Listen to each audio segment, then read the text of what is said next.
Productivity Lovers podcast number 2. I love how we start this. What's up, everybody? Welcome to the Productivity Lovers podcast, the podcast about how to become more productive in your work and home environment. The Productivity Lovers podcast is brought to you by Sgrott, a certified professional organizer, and Deb, a digital productivity coach. Buckle up and enjoy the show.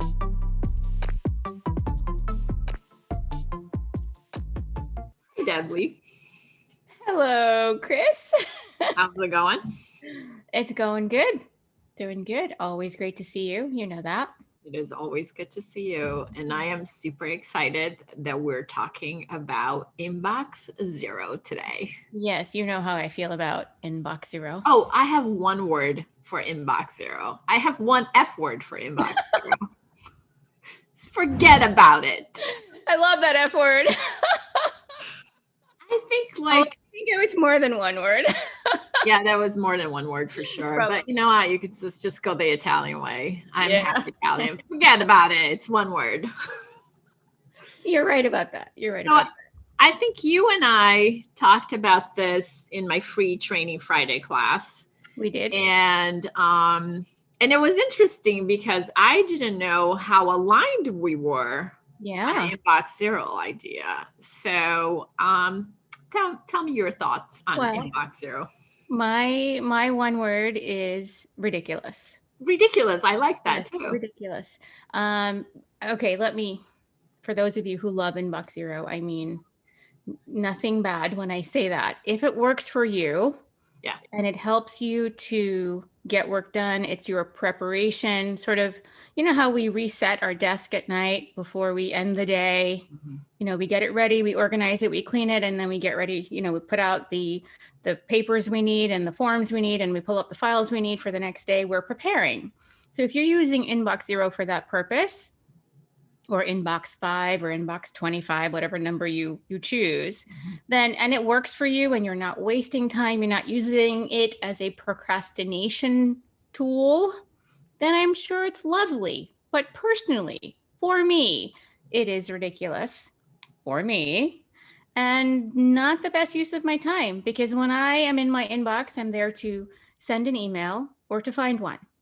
If I'm sending one, that's easy. I open up a new menu and I start typing, or I pull up a template and I throw it in and I hit send. If I want to find something, I use search.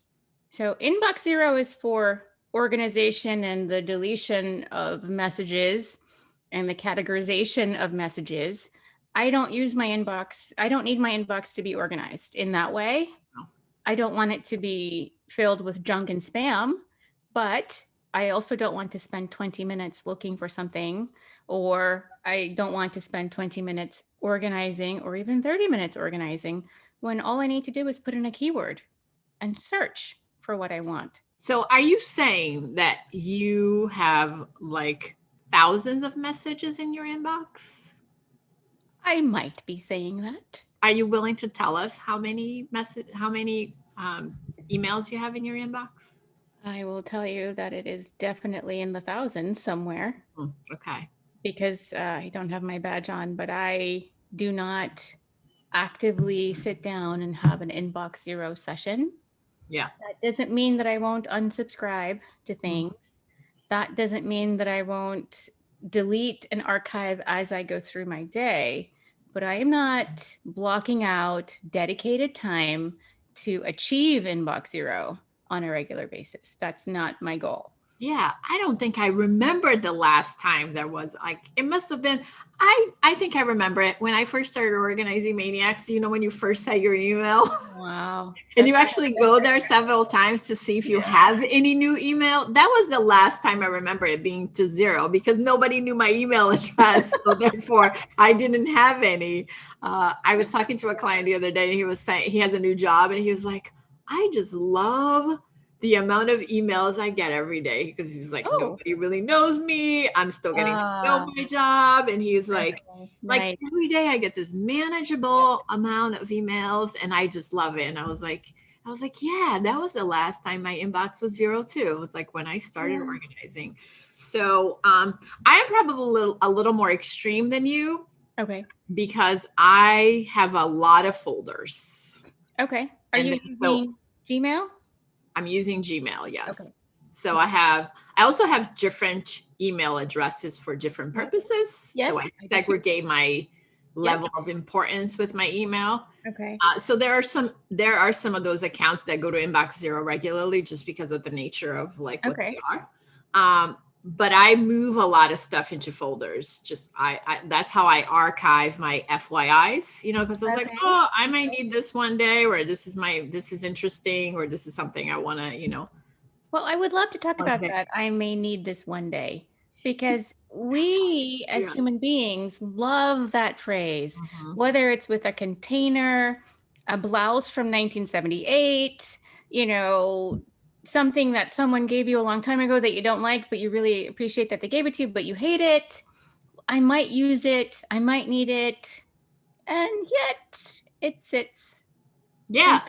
And takes up space. Email is like that too. Well, and I think the thing I love about you, and I have loved this about you for like the close to like 14 years that I've probably known you by, is that you always saying like, when it comes to email, you can search. You can search. You can search whatever you want. And and I know that people say this all the time. They're like, well, I can't find it when I really need it. And I was like, you have to learn to search. Yes.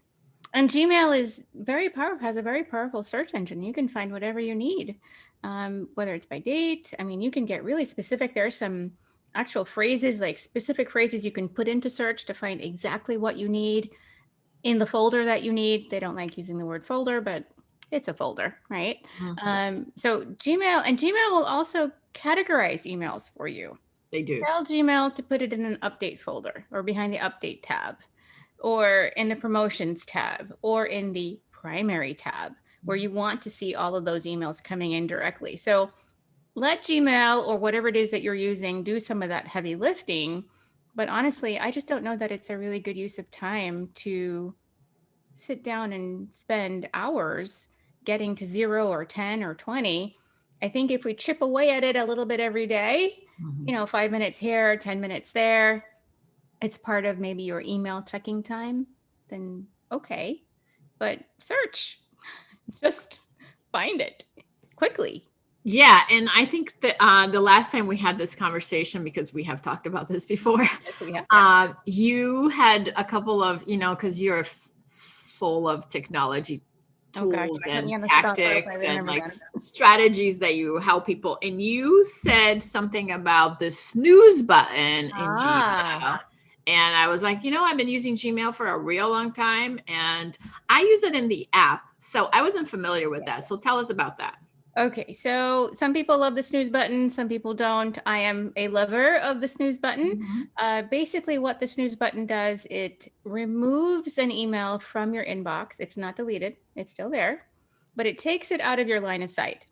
So if you're the sort of person, like 99% of the people in the world, who goes into email to do one thing and then starts getting into the weeds with all the other emails that are in there, just don't get distracted by that. Use the snooze button. You hit snooze on that specific email. Gmail takes it out and returns it to you in your inbox at the top of your inbox at a time that you specify, a date and time. So you can use one of the preset times. I think it's 8 a.m., 1 p.m., and 6 p.m. Or you can do a custom time and say, send this to me, at 4:35 p.m. today. I want to look at it then. And maybe that's when I check my emails in the afternoon before I go home or before I stop working. So it can coincide with my email check and reply time. Or maybe it's just something you say, well, send it back to me next Monday at 8 a.m. That's when I want to look at this, not right now. So if you get distracted by emails and you get tempted and you want to read and then respond when it's not a good time to do that, hit the snooze button. Literally hit the snooze button. Literally hit the snooze button. I love snooze.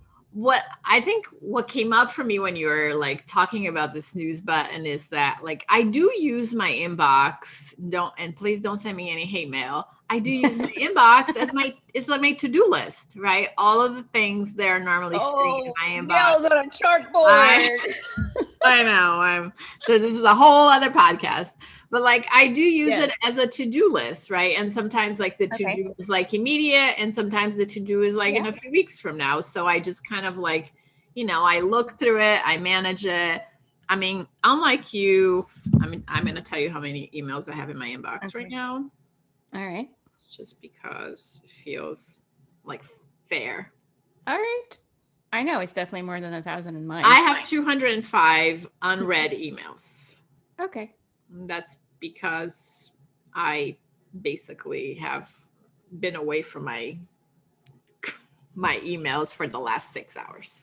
So, but I probably have about 300 altogether emails. So another 75 things require some action from me at some point. And some of them are things that I like, they're aspirational, right? Okay. Like people ask me like, do you want to contribute to an article, or do you want to do something together, or do you want to come and teach a class, or some of them are like, I'm like, yeah, I really like that idea, but I don't know that I have enough time, so I let it sit in my inbox for a while until I just but you might say yes, so that's what you mean when you say you might need it in the future? Yeah. Maybe. Yeah, they require some sort of a real action from me in the near future. And like, I don't mean like months from now. I mean like in the next week or so. Right? Okay. Like, so short term, really short term. Term. Yeah. So I do use my inbox as a little bit of my to-do list. And it appalls a lot of people. Like, trust me, I get enough like from people everywhere. They're like, wow, I can't believe you do that. I thought you were organized. And I was like, but that system really works for me. If it works for your brain and it works for how you process things and do things, and you don't lose sight or miss an email that actually is a to-do. Yeah. That's not, let's just be honest. That's not the truth, right? I have lost emails that were like fell down to the bottom, and then I was like, oh, I forgot that. But that's why I love the snooze button, because I can snooze it back to when I need it. And then it comes to the top of your inbox. Yeah. So it's not like it arrives back in the place that it first hit your inbox. It goes right to the top, like you can't miss it. So if you don't see it, you clean the glasses because it's there. It's right at the top. So I love that about Snooze. Can I use it in my app too? Yes, you can. Oh, I really. Oh, yeah. I think this is going to be transformational to my life. There are other ways to do sort of a snoozing. I think Boomerang, if you connect it to Gmail, will also do. Tell us about Boomerang. So Boomerang is an add-on or an extension, I guess they call them, or I think it's add-ons these days, that does something similar to the snooze feature, where it will remove it from your inbox and bring it back at a time that you specify. You can also tell Boomerang to remind you to follow up with someone that you spoke with last week or 2 days ago, and to do it at a time that you specify. Gmail also does that now on its own. And Boomerang also has a calendar attached to it. You can connect Gmail and do all kinds of things with that. You can write an email at, let's say you are a night owl and you send out emails at, you write them at 1 a.m. in the morning, but obviously you don't want to send it then. You can tell Boomerang to send it at a later time. So write the email, sign it, do all the things you would normally, and then schedule it via Boomerang to go off at a time that you determine is more appropriate working hours. So it's, I prefer not to use too many add-ons and extensions if I can avoid it. The thing about Google and the people that develop Gmail and their products is that they will often borrow features from other apps. So an app will come out and will, like Boomerang, that will do the things that I've just described. And then soon after, might be a year or two, Google or Gmail or whomever decides to adopt some of those features as well. So, I don't use Boomerang anymore because really I don't need to. Gmail has it all built in. So, okay. So forget Boomerang, just stick to the snooze button. If you are using Boomerang and you happen to like it, go for it. Don't switch because I say to switch. It works for me. And I think that's probably the theme that you'll hear throughout All of our conversations is just because it works for me doesn't mean it's going to work for you. Right. And we sometimes get attached to our tools. We do. Yeah. Right. And if someone says they don't like it, or Deb says inbox zero is ridiculous, that means, oh my gosh, something's wrong with me. There's nothing wrong with you. I just happen to not like inbox zero, and I don't use Boomerang anymore. Now I use Snooze. Well, it's probably like, I think if we polled people about how many emails they had in their inbox, we are probably find 2% of the people that have inbox zero. And that's perfectly fine. It works for a certain amount of, people with a certain brain wiring that are just like, they feel very accomplished when their inbox is to zero. And you know what? I salute you and your inbox zero, just because, just like I salute all of the minimalists that don't have anything, right? I mean, like, my aspirational self, my ideal self would like to believe that I'm a minimalist and that my inbox could be to zero, but my real self is more like, not the truth. Like, you like shoes and you have a lot of them and you're never gonna get to 5. It ain't gonna happen. Yes, the podcast where we equate shoes with email. No, it's it's the closest thing that I could come up with. Absolutely. So we're not saying we're against inbox zero. We're just saying that is not a strategy we use for ourselves. We don't. And honestly, when a client asks me about inbox zero, I ask them, how would it help you? Mm-hmm. So if it's going to help you in some way, it's not eating into your deep work time or focus time in a way that is detrimental to you. It is providing a benefit. It resets your brain. It sets the stage for you to start a new day. It makes you feel good. It makes you happy. It blows your skirt up. Whatever that is, if that works and it resonates with you, amazing. Yeah.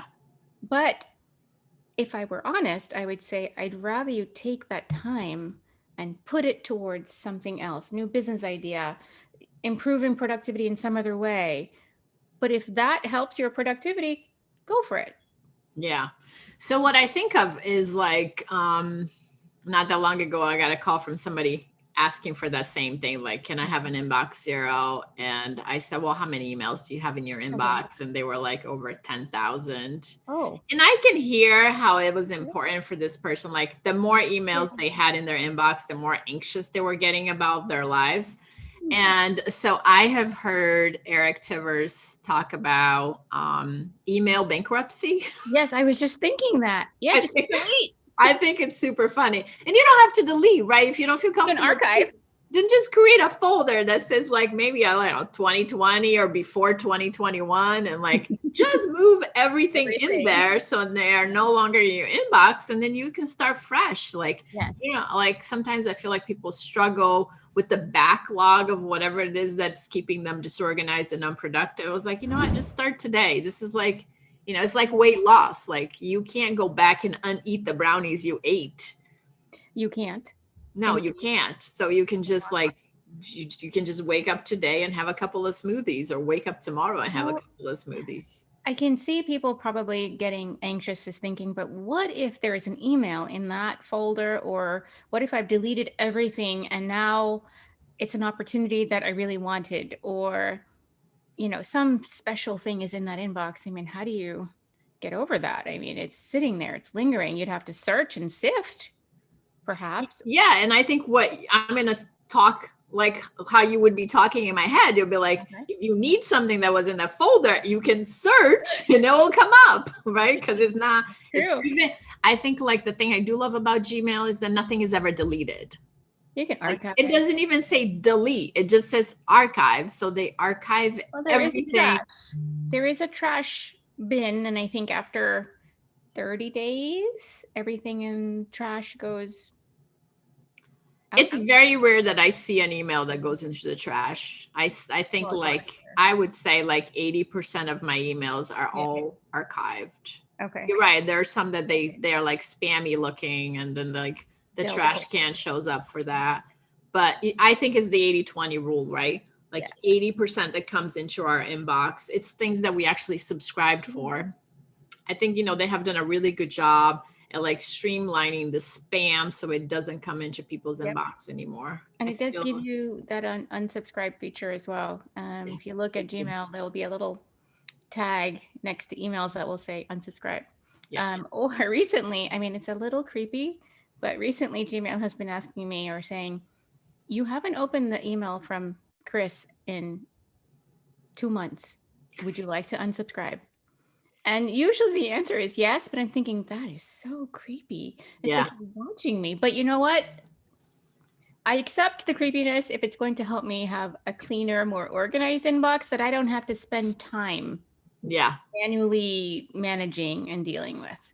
So I think that we have given up privacy a long time ago. And the creepiness of like Gmail knowing what is promotions, what's social media, and now what you haven't read in a real long time that just you should be unsubscribing just feels appropriate. I mean, in this case, it's appropriate for me and it works for me, and I can look past the AI sort of hanging over my shoulder because it is helping me advance productivity in some other way. I don't have to do that. Gmail, I'm not sifting through saying, let me see, which emails have I not read in 2 months? Mm-hmm. Which ones have I subscribed to that I need to unsubscribe from now? Gmail just does that and says, Deb, here it is. This is the one. Hey, spotlight, here it is. Get rid of this one. It's this one. Billy Bob sent you an email 2 months ago and you haven't read it yet. Right. So, okay. So like, maybe let's just recap. So if I called you today and I want to say, hey, help me get an inbox zero. What I would ask you why and how it would help you. Mm-hmm. And if you have a great reason and it really resonates with you and it doesn't detract from your responsibilities and the work you have to do, I would say schedule it. Just like I say, schedule checking email and reading it and replying. Schedule time for inbox 0 or 25, or maybe you can't get to 0, but you might get to inbox 100, right? So baby step your way to 0, maybe. So I would say, how is it going to help you? How much time would you need to devote to getting down to 0? And is it reasonable and realistic? And if the answers are yes, schedule it. I got it. Yeah. I think that I would probably ask, whenever somebody calls and asks for anything, I always ask them, what is your goal accomplishing this task? Right. Because I think I think what came up for me when you were saying all of that is like, we sometimes have this identity. Yeah. Like we think we need to be the people that have inbox 0 or the people that get up at 5 o'clock to go to the gym or the people that are minimalists or the people that live perfect lives. We have this mindset about what organized and productive looks like.